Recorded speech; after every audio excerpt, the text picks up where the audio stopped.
다이소가 저렴한 가격 정책을 유지하면서도 성공할 수 있었던 이유는 단순히 물건을 싸게 판다는 전략만으로 설명되지 않는다. 이 기업의 성장 배경에는 철저한 비용 절감 시스템, 독특한 유통 구조, 대중적 소비 패턴을 정확히 읽어낸 경영 전략, 그리고 한국 사회의 경제적 상황과 맞물린 시기가 복합적으로 작용했다. 먼저 다이소의 핵심 전략은 균일가 판매이다. 소비자는 다이소에 들어가는 순간 가격에 대한 고민을 할 필요가 없다. 모든 상품이 동일한 가격대에서 형성되어 있기 때문에 선택의 부담을 줄여주고 심리적으로 저렴하다는 확신을 주게 된다. 이런 전략은 소비자가 상품을 고를 때 느끼는 복잡한 사고 과정을 단순화시켜 충동 구매나 다량 구매를 유도하는 효과를 낳는다. 다이소의 저렴한 가격은 유통 구조에서 기인한다. 다이소는 상품의 상당 부분을 자체 기획 상품 PB 상품으로 구성하고 있다. 즉, 다른 브랜드 제품을 들여와 판매하는 방식이 아니라 본사 차원에서 상품을 직접 기획하고 생산업체에 대량 발주를 넣어 원가를 낮추는 구조다. 일반 소매점은 다양한 공급업체로부터 물건을 사와야 하므로 중간 마진이 쌓이지만 다이소는 이를 최소화한다. 더불어 생산을 중국, 베트남 등 원가 절감이 가능한 지역에서 진행함으로써 단가를 극단적으로 낮춘다. 단가는 낮아도 품질은 기본적인 수준 이상을 유지하도록 관리하기 때문에 소비자는 싸지만 쓸만하다라는 만족감을 얻게 된다. 이 만족감이 곧 재구매로 이어지고 브랜드에 대한 신뢰로 발전한다. 다이소의 성공에는 물류 시스템의 효율성도 큰 몫을 차지한다. 다이소는 중앙물류센터를 기반으로 전국 매장에 물품을 공급한다. 이 과정에서 물류의 자동화와 대량 운송 체계를 활용하여 물류 비용을 절감한다. 예컨대 개별 매장이 따로 물건을 발주하거나 수급을 책임지지 않고 본사가 일괄적으로 계획을 세워 대량으로 발송한다. 이를 통해 각 매장은 운영 효율을 극대화하고 본사는 재고, 관리와 물류비를 낮출 수 있다. 또한 이런 방식은 소비자에게 언제 방문하더라도 비슷한 상품 구색을 갖춘 매장을 경험하게 하여 브랜드에 대한 신뢰도를 높이는 효과를 가져온다. 다이소의 저가 전략이 성공할 수 있었던 또 다른 요인은 한국 사회의 경제적 상황과 맞물린 것이다. 한국은 외환위기 이후 서민층과 중산층이 합리적인 소비를 지향하게 되었다. 과거에는 브랜드와 고급 제품에 대한 욕구가 강했지만 경제 불안과 가계부채 확대 속에서 실용적 소비가 확대되었다. 이런 상황에서 다이소는 싸지만 필요한 물건을 언제든 구할 수 있는 공간이라는 인식을 심어주었다. 특히 1인 가구와 청년층, 신혼부부 등 경제적 여력이 크지 않은 계층이 다이소의 주요 소비층으로 자리 잡았다. 가성비를 중시하는 이들의 요구와 다이소의 전략이 맞아떨어지면서 폭발적인 성장세를 기록할 수 있었던 것이다. 또한 다이소는 단순히 가격이 저렴한 곳이라는 이미지를 넘어서 생활용품 종합 매장이라는 포지셔닝에 성공했다. 고객은 다이소에 가면 일상생활에서 필요한 거의 모든 물건을 한 번에 해결할 수 있다. 주방용품, 청소도구, 문구류, 미용도구, 심지어 계절용품까지 다양한 상품이 갖춰져 있다. 특히 이 다양성은 소비자에게 편리함을 제공하고 가격이 저렴하다는 이점과 맞물려 소비자 충성도를 높이는 역할을 한다. 다이소가 제공하는 상품군은 단순히 저렴한 대체재가 아니라 생활 속에서 반드시 필요하고 반복적으로 구매해야 하는 품목들이기에 고객의 방문 빈도가 자연스럽게 높아진다. 다이소는 매장 운영 방식에서도 비용 절감을 추구한다. 일반적인 소매점은 인테리어와 매장 분위기에 많은 비용을 투자하지만 다이소는 최소한의 인테리어만을 유지한다. 매장은 단순한 진열과 직관적인 동선을 바탕으로 구성되어 있으며 이는 고객이 빠르게 원하는 물건을 찾을 수 있도록 돕는다. 동시에 불필요한 인테리어 비용과 유지 비용을 줄여 가격 경쟁력으로 이어진다. 매장 직원 역시 최소 인원으로 운영되는데 이 역시 중앙 물류 시스템과 연결된다. 각 매장이 직접 재고 관리에 과도한 인력을 투입하지 않아도 되므로 인건비 절감 효과를 본다. 다이소의 상품 전략도 눈여겨볼 필요가 있다. 단순히 싸게만 파는 것이 아니라 시즌별 트렌드별 상품을 빠르게 기획하고 출시한다는 점이 특징이다. 예를 들어 크리스마스 시즌이 다가오면 관련 장식품이 다양하게 준비되고 여름철에는 피서용품이나 모기 퇴치용품이 가득 진열된다. 이러한 전략은 소비자에게 다이소에 가면 계절에 맞는 상품이 항상 준비되어 있다라는 기대감을 형성시킨다. 기대감은 곧 재방문으로 이어지고 매출 안정성 확보에도 큰 도움이 된다. 결국 다이소의 성공은 가격 경쟁력 하나로 설명하기 어렵다.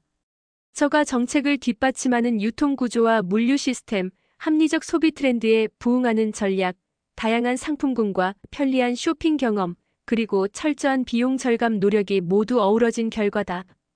소비자는 단순히 물건을 사는 것이 아니라 언제든 가성비 높은 생활용품을 손쉽게 얻을 수 있다는 경험을 통해 다이소를 신뢰하게 되었고, 이는 다이소가 장기적으로 성장할 수 있는 토대가 되었다. 앞서 다이소의 성공 요인을 전반적으로 살펴보았다면, 이제는 그 과정에서 다이소가 직면했던 비판과 문제점, 그리고 이를 어떻게 극복하고 장기적인 성장으로 이어갔는지에 대해 더 자세히 설명하겠다. 다이소는 분명히 저렴한 가격과 편리한 쇼핑 경험으로 소비자들에게 큰 사랑을 받았지만, 동시에 여러 사회적 논란과 비판의 대상이 되기도 했다. 이런 논란을 어떻게 대응했는지가 지금의 다이소를 만든 중요한 배경이라고 할 수 있다. 가장 큰 비판 중 하나는 국내 소상공인 및 전통시장 상권을 위협한다는 점이었다. 다이소가 전국 곳곳에 빠른 속도로 매장을 확장하면서 기존의 저가 생활용품을 판매하던 동네 잡화점이나 문구점들이 설 자리를 잃게 되었다. 특히 다이소가 대도시뿐만 아니라 지방 소도시, 심지어 농촌 지역까지 진출하면서 소상공인들의 반발은 더욱 거세졌다. 이런 상황은 단순한 기업 경쟁을 넘어 사회적 갈등으로 비화하기도 했다. 다이소는 이 문제에 대해 직접적인 대응을 하기보다는 사회적 책임 활동을 강화하거나 협력업체와의 상생 모델을 통해 비판을 완화하는 방식을 택했다. 예컨대 협력업체 다변화와 국산 제품 비중 확대를 통해 국내 제조업체들과 동반 성장을 도모하는 전략을 펼쳤다. 또한 다이소는 제품 품질과 안전성 문제로도 여러 차례 논란을 겪었다. 가격을 낮추는 과정에서 일부 상품의 내구성이나 안전성이 부족하다는 지적이 잦았다. 특히 어린이 장난감, 생활용품, 화장품 등에서 유해 성분이 검출되거나 기준 미달의 품질 문제가 드러나면서 소비자들의 불신을 산 적도 있다. 다이소는 이 문제를 해결하기 위해 품질관리 전담부서를 강화하고 국내외 안전 인증 절차를 적극 도입하는 한편 문제가 된 제품을 즉시 리콜하거나 퇴출하는 방식으로 대응했다.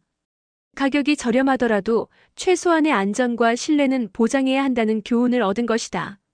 그럼에도 불구하고 다이소가 성장세를 이어갈 수 있었던 이유는 위기 상황을 단순한 악재로 끝내지 않고 오히려 개선과 혁신의 계기로 삼았기 때문이다. 소비자들은 일시적으로 불만을 품을 수 있지만 기업이 진정성 있는 개선을 보여주면 다시 신뢰를 회복한다. 다이소는 이러한 과정을 통해 단순한 저가 잡화점이라는 이미지를 넘어 저렴하지만 신뢰할 수 있는 생활용품 브랜드라는 인식을 심어주었다. 또 다른 다이소의 강점은 트렌드에 민감하게 반응한다는 점이다. 과거에는 단순히 생필품 위주의 매장 구성이었다면 최근에는 인테리어, 소품, 파티용품, DIY 상품, 수납용품, 심지어 뷰티 관련 상품까지 진출했다. 이는 단순히 저렴한 물건을 파는 수준에서 벗어나 생활 전반을 아우르는 플랫폼으로 확장하려는 시도였다. 특히 한국 사회에서 미니멀리즘, 셀프 인테리어, 1인 가구 확산 같은 생활 트렌드가 부상하면서 다이소는 이에 맞는 상품을 빠르게 기획하고 진열해 소비자의 생활 패턴 변화에 적응해 나갔다. 다이소의 또 다른 성공 요인은 매장 운영의 표준화와 일관성이다. 소비자는 어느 지역의 다이소에 들어가든 비슷한 진열 방식과 상품 구성을 경험하게 된다. 이는 다국적 기업인 맥도날드나 스타벅스가 추구하는 표준화 전략과 유사한데 소비자에게 어디서나 같은 경험을 제공한다는 안정감을 준다. 불확실성이 큰 현대 사회에서 소비자가 익숙하고 안정적인 공간을 찾는 심리를 정확히 겨냥한 것이다. 다이소의 마케팅 전략 역시 주목할 만하다. 사실 다이소는 대규모 광고 캠페인에 의존하지 않는다. 대신 입소문과 경험 마케팅에 집중한다. 소비자가 매장을 직접 경험하고 만족하는 과정에서 자연스럽게 주변에 추천하게 만들고 이는 거대한 광고 효과로 이어진다.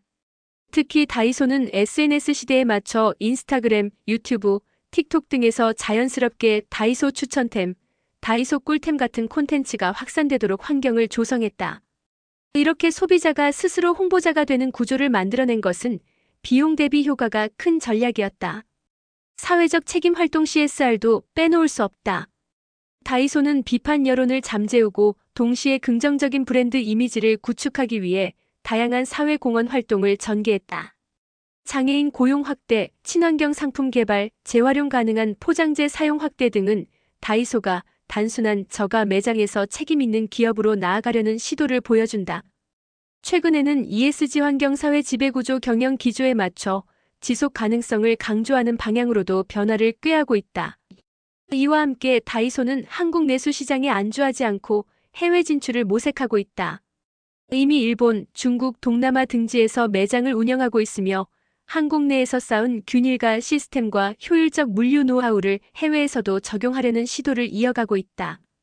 물론 각국의 문화적 차이와 소비 패턴 때문에 성과가 일정치 않지만 장기적으로 글로벌 시장에서 입지를 확장하려는 의지는 다이소의 또 다른 성장 동력으로 작용할 수 있다. 결국 다이소의 성공은 단순히 싸다는 요소로만 설명되지 않는다. 가격 경쟁력을 기반으로 하되 물류 혁신, PB 상품 기획, 트렌드 대응, 표준화된 매장 경험, 사회적 책임 강화, 해외 진출 모색 등 다양한 전략이 종합적으로 작동했기 때문에 가능한 일이었다. 특히 위기를 맞을 때마다 이를 개선의 계기로 삼고 소비자의 목소리에 민감하게 반응했다는 점이 다이소의 진정한 경쟁력이라고 할 수 있다. 오늘날 다이소는 더 이상 값싼 잡화점이 아니라 한국인의 생활 문화에 깊숙이 자리 잡은 브랜드로 성장했다. 집안을 정리할 때, 작은 소품이 필요할 때, 계절 행사를 준비할 때 사람들은 자연스럽게 다이소를 떠올린다. 이는 가격 이상의 가치를 제공한 결과이며 앞으로도 다이소는 소비자의 변화하는 요구에 얼마나 민첩하게 대응하느냐에 따라 장기적 생존과 성장이 결정될 것이다.